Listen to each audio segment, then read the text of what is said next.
Hello students, so today we are going to see about nephron.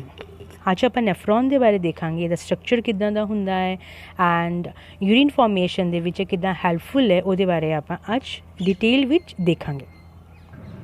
ਸਭ ਤੋਂ ਪਹਿਲਾਂ we will see about the structure of nephron. So this is the structure of nephron. So ਦੇਖ ਸਕਦੇ ਹੋ it consists of the following parts. Glomerulus is there. Glomerulus ਇੱਕ filter ਦਾ ਕੰਮ ਕਰਦਾ ਹੈ। Glomerulus ਕਿਹਦੇ ਵਿੱਚ ਪ੍ਰੈਜ਼ੈਂਟ ਹੈ? Bowman's capsule ਦੇ ਵਿੱਚ ਪ੍ਰੈਜ਼ੈਂਟ ਹੈ। Bowman's capsule ਇੱਕ cup shaped structure ਹੈ। ਇਸ ਤੋਂ ਇਲਾਵਾ PCT ਪ੍ਰੈਜ਼ੈਂਟ ਹੈ, DCT ਪ੍ਰੈਜ਼ੈਂਟ ਹੈ and loop of Henle and then last ਤੇ ਇੱਕ collecting duct ਪ੍ਰੈਜ਼ੈਂਟ ਹੈ। ਅਗਰ ਮੈਂ ਕਿਡਨੀ ਦੇ ਸਟਰਕਚਰ ਦੀ ਗੱਲ ਕਰਾਂ, ਕਿਡਨੀ ਦੇ ਦੋ ਮੇਨ ਪਾਰਟਸ ਹੁੰਦੇ ਨੇ। ਇੱਕ ਹੁੰਦਾ ਹੈ ਕਿਡਨੀ ਦਾ ਕੋਰਟੈਕਸ ਰੀਜਨ, ਇੱਕ ਹੁੰਦਾ ਕਿਡਨੀ ਦਾ ਮੈਡੂਲਾ ਰੀਜਨ। ਆਪਾਂ ਕਿਡਨੀ ਨੂੰ ਮੋਸਟਲੀ ਰੀਨਲ ਨਾਮ ਦੇ ਨਾਲ ਵੀ ਹੈ ਨਾ ਬੁਲਾਉਂਦੇ ਹਾਂ। ਸੋ ਜਿਹੜਾ ਇਹਦਾ ਅਪਰ ਪੋਰਸ਼ਨ ਹੈ, ਆਹ ਵਾਲਾ ਪੋਰਸ਼ਨ, ਜਿਹੜੇ ਵੀ ਇਹਦੇ ਵਿੱਚ ਪਾਰਟਸ ਆ ਜਾਂਦੇ ਨੇ ਜਿਵੇਂ ਬੌਮਨਸ ਕੈਪਸੂਲ, ਗਲੋਮਰੁਲਸ, PCT, DCT, ਇਹ ਕਿਹਦੇ ਵਿੱਚ ਆਉਂਦੇ ਨੇ? ਰੀਨਲ ਕੋਰਟੈਕਸ ਦੇ ਵਿੱਚ ਅਪਰ ਪੋਰਸ਼ਨ। ਐਂਡ ਜਿਹੜਾ ਅੰਦਰ ਵਾਲਾ ਪੋਰਸ਼ਨ ਹੈ ਉਹ ਕਿਹਦੇ ਵਿੱਚ ਆਉਂਦਾ ਹੈ? ਰੀਨਲ ਮੈਡੂਲਾ ਦੇ ਵਿੱਚ ਬੋਟਮ ਵਾਲਾ portion. That means loop of Henle, collecting duct ਕਿਹਦੇ ਵਿੱਚ ਆ ਜਾਂਦੇ ਨੇ? ਰੀਨਲ ਮੈਡੂਲਾ ਦੇ ਵਿੱਚ। So Bowman's capsule, glomerulus, PCT and DCT, they are present in the renal cortex, and loop of Henle and collecting duct, they are present in the renal medulla of the kidney. ਜੇ ਆਪਾਂ ਨੈਫਰੋਨ ਦੀ ਗੱਲ ਕਰੀਏ, ਆਪਾਂ ਨੈਫਰੋਨ ਕਿਉਂ study ਕਰਦੇ ਪਏ ਹਾਂ? ਕਿਉਂਕਿ they are the functional unit of kidney.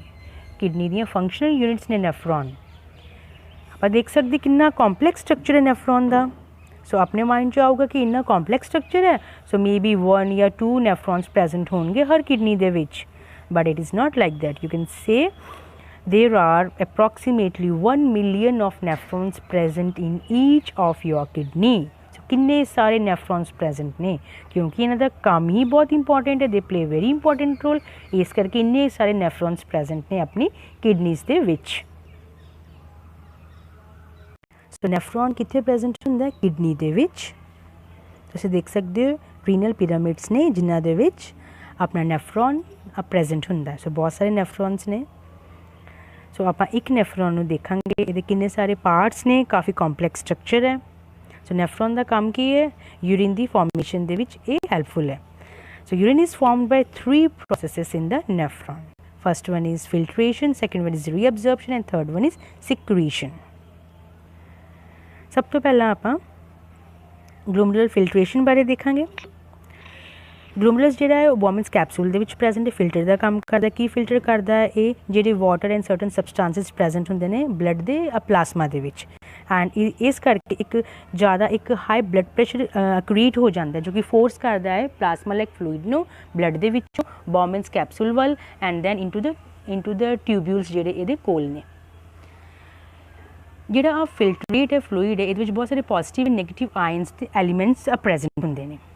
ਜਿਹੜਾ ਆ ਫਿਲਟਰੇਟ ਹੈ ਇਹਦੇ ਵਿੱਚ ਆਪਾਂ ਪ੍ਰੋਟੀਨਸ ਅਤੇ RBCs ਨੂੰ ਨਹੀਂ ਦੇਖਾਂਗੇ, ਕਿਉਂਕਿ ਇਹਨਾਂ ਦਾ ਕਾਫੀ ਲਾਰਜ ਸਾਈਜ਼ ਹੈ ਜੋ ਕਿ ਕੈਪਿਲਰੀਜ਼ ਅਤੇ ਮੈਂਬਰੇਨਸ ਤੋਂ ਪਾਸ ਨਹੀਂ ਹੋ ਸਕਦੇ। ਬਾਕੀ ਜਿਹੜੇ ਪੋਜ਼ੀਟਿਵ ਅਤੇ ਨੈਗੇਟਿਵ ਆਇਨਸ ਐਲੀਮੈਂਟਸ ਨੇ ਉਹ ਪਾਸ ਹੋ ਜਾਂਦੇ ਨੇ, ਬਟ ਜਿਹੜੇ RBCs ਅਤੇ ਪ੍ਰੋਟੀਨਸ ਨੇ on having a large size they can not pass through the membrane of the ਕੈਪਿਲਰੀਜ਼।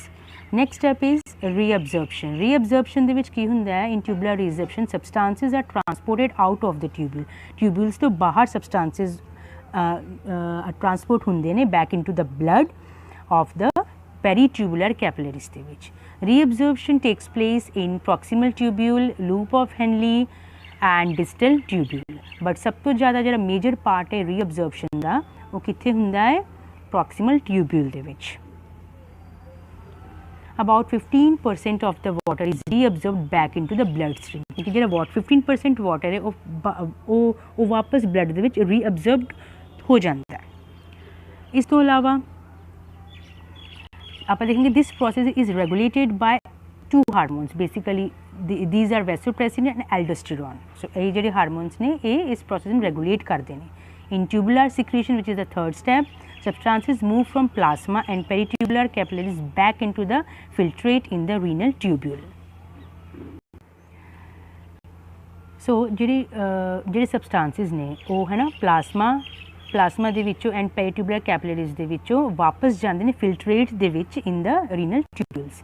The proximal tubule secretes creatinine and histamine, and the distal tubules and collecting ducts secrete potassium into the filtrate. All the tubules actively secrete H+ ions to regulate pH of the body fluids. ਹੁਣ ਜਿਹੜਾ ਆਪਾਂ ਨੂੰ ਫਿਲਟਰੇਟ ਮਿਲੂਗਾ, the filtrate is now urine. ਇਹਨੂੰ ਆਪਾਂ ਕੀ ਕਵਾਂਗੇ? Urine. ਜਿਹੜਾ ਲਾਸਟ ਤੇ ਫਿਲਟਰੇਟ ਬਚ ਜਾਂਦਾ ਹੈ ਉਹਨੂੰ ਆਪਾਂ ਕੀ ਕਵਾਂਗੇ? Urine. Urine is about 95% of water and 5% of solutes, ਜਿਹਦੇ ਵਿੱਚ urea, uric acid and amino acid and electrolytes ਆ ਜਾਣ। ਜੇ ਆਪਾਂ ਡੇਲੀ ਪ੍ਰੋਡਕਸ਼ਨ ਦੀ ਗੱਲ ਕਰੀਏ, ਡੇਲੀ 0.6 to 2.5 ਲੀਟਰਸ ਪਰ ਡੇ ਯੂਰਿਨ ਫਾਰਮ ਹੁੰਦਾ ਹੈ। बट अगर इदा ना होवे, दैट मीनस अगर 30 मिलीलीटर पर आवर तो घट यूरिन हुंदा है, दैन आपां कह सकते हैं इट इंडिकेट्स किडनी